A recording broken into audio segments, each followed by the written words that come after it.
Muy buenas a todos, aquí Gamer y hoy estamos en la segunda parte del especial Adiós Gravity Falls, en el cual les voy a dejar el episodio completo de Between the Pines, subtitulado por mí para que ustedes lo puedan entender.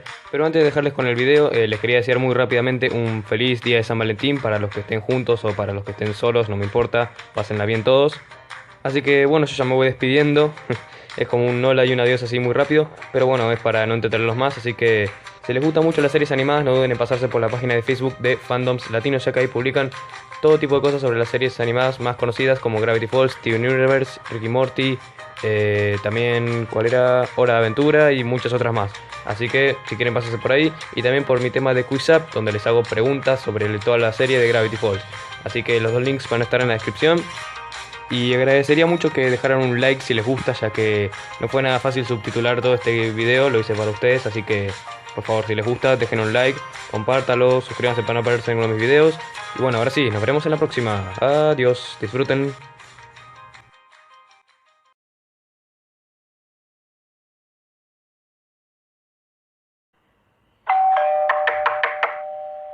Welcome to the Mystery Shack, gentlemen. What can I get you? Keychains? Snow globes? These rare photos of American presidents? This is Gravity Falls. Flip-a-dip-dip. Gravity Falls has this secret dark side.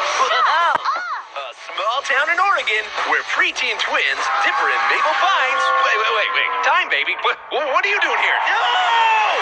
Move out of the way. You're ridiculous. They already know all of this. Don't you? You know about the codes, the ciphers, and the clues. It's just my personal box of mysterious secrets. Goodbye forever! Well, this is getting weird. Don't you think that's the mystery behind Gravity Falls? As secrets you couldn't begin to comprehend. That makes me laugh. And drool a little bit, and maybe I need a new diaper. The point is, there is so much more to Gravity Falls than you ever imagined. So, would you mind if I ask you a couple billion questions about Gravity Falls? And how do I know? Well, because I'm a multi-dimensional overlord. But I also have access to the other side. I have Alex Hirsch, the creator, trapped in a room, and I will force him to share the inner workings of his mind. Have you come to steal my eyes? I don't know what to say. I have so many questions. I think I'm gonna throw up. I'm never gonna reveal these secrets, guys. You can't make me.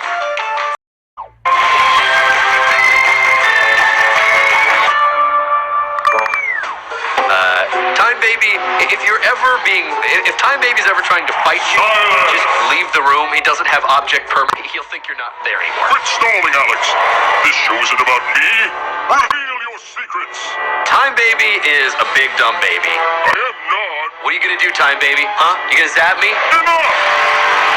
I'd say if you're rewatching the series all over again, pay particular attention to the backgrounds. Maybe there's nothing creepy going in this room. In Gideon Rises, we see a flashback of the hand of the unknown author writing the journals. We see a skull, we see a polished desk, but we also see a bit of a rainbow reflection. A really keen-eyed fan might notice that inside the secret room in Carpet Diem, there is a triangular glass prism that's casting a rainbow reflection. It's a subtle way to let you know that that room belonged to the author. I don't think anyone's actually ever figured that one out yet. This whole shack is full of weird secrets. Dipper is based on my memory of how it felt to be a kid. Holy mackerel! When I was around Dipper's age, I would record myself and play it backwards. I tried to learn to speak backwards. Dipper Pine. I knew it! It's mind control after all. I didn't have a lot of friends. Time Baby is not surprised. Time Baby doesn't know as much as he thinks he knows. I know all there is to know. When I was in middle school, I was in a class with a kid who had, no fault of his own, some really unusual acne. Every day was a little different. Show me.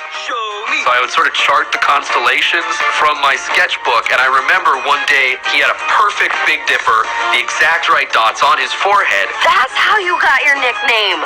I thought your parents just hated you or something. Reveal his first name. I can't say it. It begins with a D and ends with an ipper. My name is Dopper. And Roderick?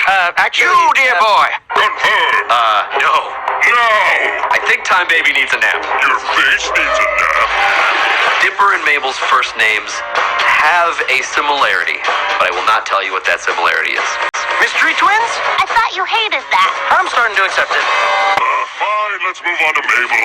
Beep, bop, boop. She is a simple creature with nothing to hide. Quack, quack, quack. time she's not on camera in an episode, she's off knitting the next week's sweaters. Mabel is inspired by my twin sister, specifically the way she acted in elementary school. Boom! A million slap facelets! In, I think, 6th grade, it finally happened where, like, my sister grew taller than me. She's got exactly 1 millimeter on you. The next year, I just, like, doubled in height. Alpha twin! Alpha twin! I am the alpha twin now, if you ask me. Ah, the pool. Sparkling oasis of summer enchantment. Yeah, nothing like sitting in a moist tub with strangers. It's like the bus, but wet. Grunkle Stan is based on my grandpa Stan. Stan certainly has secrets. Yum yum, sweet Sally. Share them. Get you on the rewind. If you're rewatching the series, watch closely how Stan talks about family. Today we're gonna have some real family fun. Now who wants to put on some blindfolds and get into my car? Yay! Thinks about family, You had me at shut up, old man. and it will make a lot more sense. You'll notice that some of the puzzle pieces have fit together. Don't worry about what's in the basement. You belong up here with me and Mabel. Yeah! Now that we know Grunkle Stan is a twin brother, when you watch an episode like Headhunters, You need anything? I love this guy. Don't you go nowhere. you see how distraught he is that a wax double of him gets destroyed. You might understand the psychology there a little bit better. Oh, Wax Stan, he's murdered. Interesting, but we must continue forward. Don't you want to learn some Sue's secrets? Zeus is definitely one of my favorite characters to voice. I ate a man alive tonight. One of our writers, Jeff, he kind of speaks in weird, made-up hip-hop terms. And Zeus starts saying those kinds of things. You stay out of this, Stiffy Fresh. Stiffy Fresh didn't do anything to you, dog. Say, girl, dude. What's up, Hambone? Explain where this Zeus came from. Zeus was inspired by someone I went to college with, this guy, Jesus Chambreau. I'm great at fixing stuff, playing video games, having a sort of mustache. He was kind of a mystery, but he was always in the computer lab, and he always wanted to help you. Handyman of the apocalypse, at your service. He would Just be like, hey, dude, you need help with the printer? he'd be like, no, I'm good. He'd be like, oh, I'm gonna help you fix the printer. I should have thought of this years ago. Oh, whoops, I broke the printer. Hey, you want my help fixing the printer that I just broke? Help, I'm trapped in the game. He was always causing and solving problems. Don't lose your cameras. Wait, lose the cameras? Don't. Dude, I just threw 2 away. But it always came from the most sincere place. My wisdom is both a blessing and a curse. I make the rules, sucker. Boosh. Everyone poured the coolest person they knew into a pot, and Wendy was born. Boosh. You put all this stuff up here? I may or may not sneak up here during work, all the time, every day. Wendy, you're the coolest person I know. I know, dude. Tell me about it later. Alex, what about the other characters? Commencing lightning round. You have 60 seconds. Lazy Susan, she used to have 2 functioning eyes until a science experiment zapped one of them. Ah! My eye! I don't think the guy I named Deputy Durland after knows that there's a cartoon show with his name in it. Hopefully he never finds out. Sorry, Durland, if you ever discover this. Toby Determined is days away from giving up on everything. Your microphone's a turkey baster, Toby. It certainly is. Next question. Time Baby is easily distracted by jingling keys. Little weakness. No, I'm not. Preston runs a mud flap factory, and his wife was Miss Mud Flap 85 or whatever, and he just decided, oh, she is gorgeous. Tonight we will enjoy only the finest of tastes and only the snootiest of laughter. That's the ticket. So Pacifica is secretly of mud flap blood. I need your help. You're the worst. Lightning round complete. Gideon's a villain. Mother. There was a lot of brainstorming about what he might be like, in particular, what his design was and what was going on with his hair. One of those infernal gummy koalas has gone into my perfect hair! We gave him big hair with the thought that maybe there would be a malformed second that Gideon hid with his hair, that maybe Gideon had a twin as well. No! That's the hair! I don't think there is anymore. Reality is an illusion. The universe is a hologram. Bye, Gold. Bye. He is a danger to our universe. His name must not be mentioned, Alex. Bill Seriously? When we came up with him was 100% inspired by the idea of what if I took the triangle from the back of the dollar bill, dressed him up with the top hat and stupid little arms and legs, and named him Bill after the dollar. But you can call me your new lord and master for all of eternity. He actually was originally going to be green. One of our artists said, no, he looks kind of weird. He looks like a leaf. So we made him yellow. And now he looks like a nacho. There's a lot of things like that where a simple design actually has a greater significance. In the episode Dreamscapers, we see that Mabel is wearing a sunset sweater. That is meant to symbolize the descent from our storytelling from a brighter story to a darker story. And we set up the two-parter with Gideon's takeover of the town. Once I find the final journal, I'll rule this town with you as my queen. For Dreamscapers, we imagined that Bill was going to enter all the characters' dreams, and we were going to see inside Seuss's mind, and we were going to see inside Mabel's mind. We simplified the story to Stan's mind, but a lot of the ideas for Mabelland came from that alternate idea. Also, within the episode, we introduced Bill for the first time. Oh, Gravity Falls, it is good to be back. And I take it you're some kind of living ventriloquist dummy? Bill's a real bad guy. Oh, snap.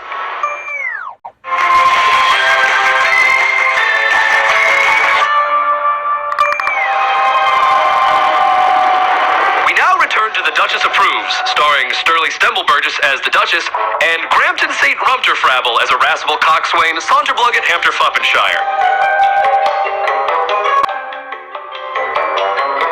it. I'm using a time wish. I always thought that if I was to make a TV show, how great would it be if I made it full of all those crazy backwards messages and secret codes and puzzles that if there was any kid out there as weird as me, they would actually find the thing they were looking for. Fans are a million times smarter than I am. I have learned that the hard way. And so season 2, we said, yes, let's up the ante. Let's have a code that's harder to crack. Woo! Woo! Let's have a code word that is hidden. Probably just the janitor kissing that whack settler woman again. Ooh, remind me to erase that from my memory. So be it. Probably the best hidden code we've ever had was in the episode The Love God. Dipper and Mabel are running through a crowded festival, and the letters are spaced out in the background. They're so spread out, I didn't think anyone would ever be able to find them. Sure enough, 10 minutes after the episode aired, somebody had cracked it. It only took me 15 seconds. The other thing we did this season that we didn't do in season 1 is the very end of the episode, there's a flash, and you see a single frame of one larger puzzle, and that was all leading up to the big reveal of Stan's twin brother. That's the twist we were waiting for. What a wrap-up! I predicted that like a year ago. There's a lot of things in a show that you just can't help it that just slip in. I've come this far. Who could possibly catch me now? In Society of the Blind Eye, Stan is working on the portal and a piece of debris bangs his hand. We see him bandaging his hand up. And then in the next few episodes, he still has that bandage on his hand. Folk music! It's the Woodstick Festival! It took a while before we got to the big answer about what the portal was. Stan's bandage on his hand was a way to show, don't worry, it's still happening. We haven't forgotten. These stories are connected. There's a lot of things like that where something will change and stay changed for the rest of the series. Bigger. Too big! This is some kind of magic-y thing, isn't it? Zeus, look! A real dinosaur tooth? Something huge going on right under our noses. Puma's shirt, Panther's shirt. Puma's shirt, Panther's shirt. Chambry sends me the craziest text.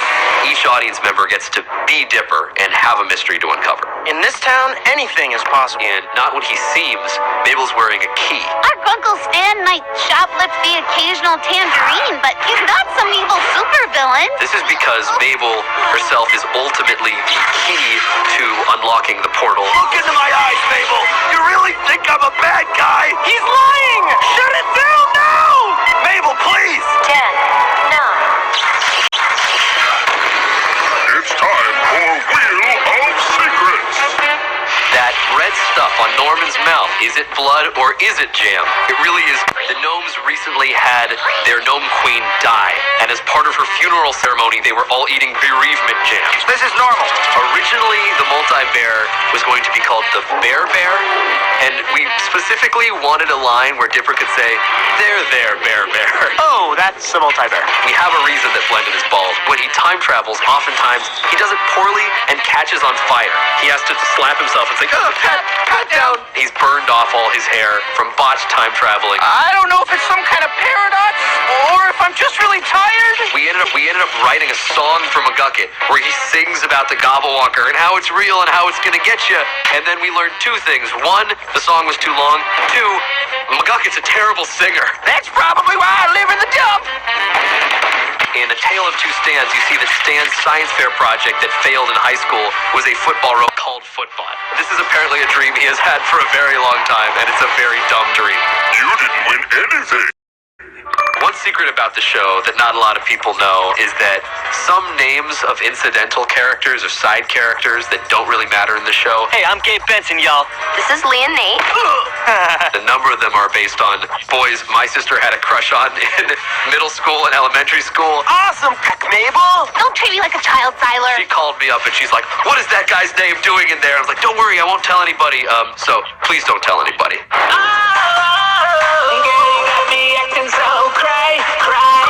Tell me that you won't be my babe. My sister loved not just one boy band, not just two boy bands, but every boy band that was a ripoff of the other boy band. Hey, Dipper. Hey, Dipper. Hey, Dipper. Hey, Dipper. And she had a poster for all of them on her wall. Whoa, is that true, Mabel Dog? How is there enough room in your heart to be obsessed with this many boy bands? I love you, Dave Chris. He was talking to me. A lot of the show is us making fun of each other or our friends or our siblings. Show me the object of ridicule. When Mabel does the smile dip and she's on this crazy sugar trip, Would you like to eat my candy paws? and she's riding this dolphin and says, Onwards, Aoshima. "Now I go to Comic-Con and 100 kids chant, 'Onwards, Aoshima,' to me," having no idea that that's just the name of our director, John Aoshima. I am charmed by your sense of humor. Mermando is voiced by Matt Chapman, one of our writers, who does many voices on the show. He's many of the members of several times. But he keeps us in cages. That junk is straight brutal, girl. He is the Austrian prince, There's something about you. I can't get you out of my head. You're so bold and confident. and he is Abuelita. I vacuumed the walls now. Chandra Jimenez, a real reporter. One thing I can tell you about Chandra is that her name is inspired by one of our background artists, Sean Jimenez. I'm Chandra Jimenez, and I ate a rat for dinner. Something that not everyone might know about Agent Powers is that he is voiced by Nick Offerman, If you have evidence of these claims, we should talk. who is a hilarious comedian. I was born with a rare disorder that makes me physically incapable of experiencing humor. I can confirm, not funny. Something people might not know about Agent Trigger, the bones and chin were kind of modeled after one of our writers, Jeff Rowe, who is the most attractive man in our writer's room. We survived. Barely. I used Trigger as a human shield. And in case you didn't notice, they've been watching the twins the whole time. What about the Lammy dance, Alex? That was you, wasn't it? Now is not the time to talk about the Lammy dance. One of our writers, Michael Rianda, his sister, when he was a child, dressed him up as a lamb and made him do a dance. A lot of people think that was me. Who wants a lammy, lammy, lammy? I do. Fortunately, it was not. That specifically comes from his traumatic childhood memory. So it's like all the writers have a secret sort of personality trait that sneaks into the show. Putting a rainbow wig on a big white gorilla, singing the drive-in song. Headlights are out, can't really see where I'm going. That's just something I do. Like if I'm looking for my keys, I'll just be like, "Where are my keys? I'm losing my mind. Where'd they go?" Walk into my car.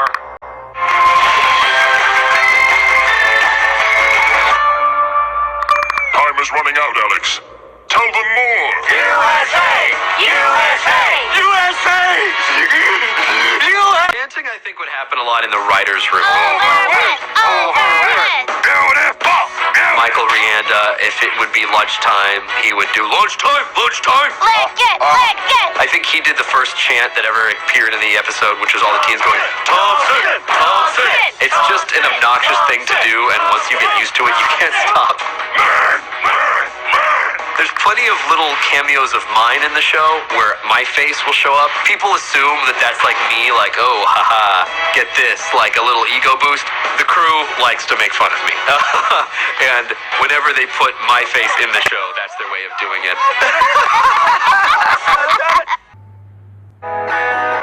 Dear Mom and Dad, we've been in Gravity Falls for a few months and so much has happened.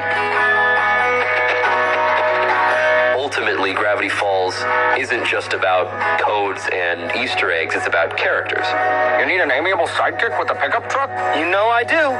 I know who my family is now, and it's you dudes. Somebody's in love. I never even got a chance to tell you. I'm like in love with you, Wendy. I always kind of knew. Everything I've worked for, everything I care about, it's all for this family. One of these days, you and me are gonna sail away from this dumb town. When the summer's over, you give me my house back, you give me my name back, and this Mystery Shack junk is over forever. I guess I didn't realize it was already our last one. Look, things aren't gonna stay frozen this way. It's part of growing up. Things change. Summer ends. This summer, I've seen some amazing things, but nothing as amazing as you and your sister.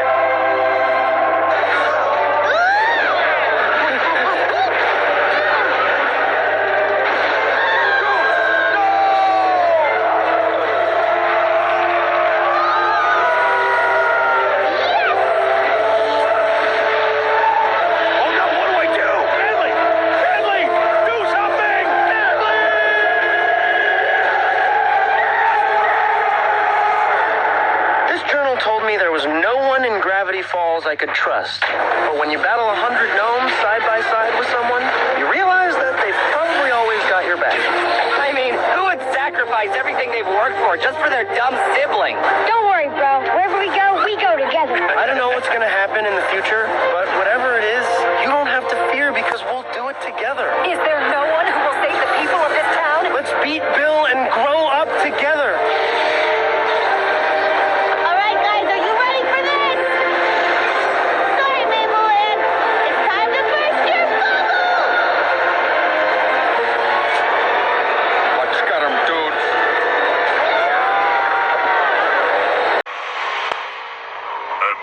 Secrets are yet to be revealed.